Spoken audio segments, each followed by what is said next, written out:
Welcome back, guys. Goat and Hog here with another great edition of How Does That Work for Titanfall. This episode will be covering the Plasma Railgun. This gun is actually used in the regeneration challenges from going from Gen 3 to Gen 4. Goat, you want to cover the attachments? Oh, well, the attachments in the Plasma Railgun, there's really just one, besides, I should say there is two. The first one is the extended magazine. You get one more round.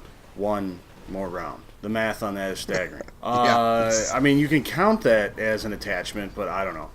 The other being, of course, maybe that helps you out so you don't have to reload as often to get a kill, but that's if you can land a frickin' shot, but we'll cover that in a minute. The next one is the instant shot, and what that does, instead of having to charge up the shot to fire it off to get halfway, it fires right when you pull the trigger, but it does the damage of, like, being halfway charged, 2/3 charged, something like that. So that's pretty much that. As far as damage, it's really hard. There's so many variables to consider here. I mean, a full charge will take a fully shielded Titan down to about quarter shields and start chunking away at the armor. That's a full charge on this puppy. And of course, with the auto fire one, the auto fire attachment, it is, you got to hit him like 2-3 times to get that shield to drop, but it's also chunking away at the armor. So there's some variables, but charging up this thing moves so slow while charging it up. Goat, what did you think about this gun?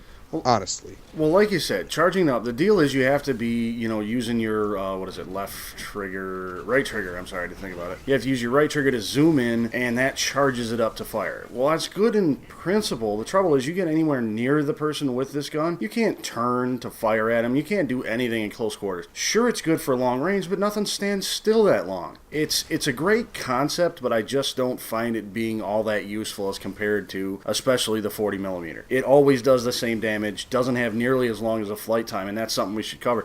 The flight time on the damn thing, you actually have to lead your target. So not only do you have to charge up, you then have to lead your target as well. And it sucked. It was a giant pain to deal with. To do that gen challenge, just snipe people's stuff. I mean, we were both swearing about this thing. What was your main thought on it? Trying to hit some infantry with this thing, forget about it. Oh, yeah. If it's moving, you're not going to hit it. You got to be fully zoomed in, and the target has to be stationary, and you got to be exactly on it to even get the kill. Sometimes you still didn't even get the kill. This thing doesn't do any splash damage. For me, I can't stand this weapon. I'm happy that the challenges are done, and I'm never going to have to use it again. And I feel bad talking about a weapon like that, but I just avoid this weapon, guys. I cannot stand this weapon. Yeah, if the conditions are right, you can do a ton of damage, a shit ton of damage, but the conditions have to be right. Most of the time, you're just going to be left swearing at yourself and swearing at the screen. So, guys, make sure you leave a like, favorite, and subscribe. We got the longbow DMR sniper up next, and we'll catch you guys on the next one.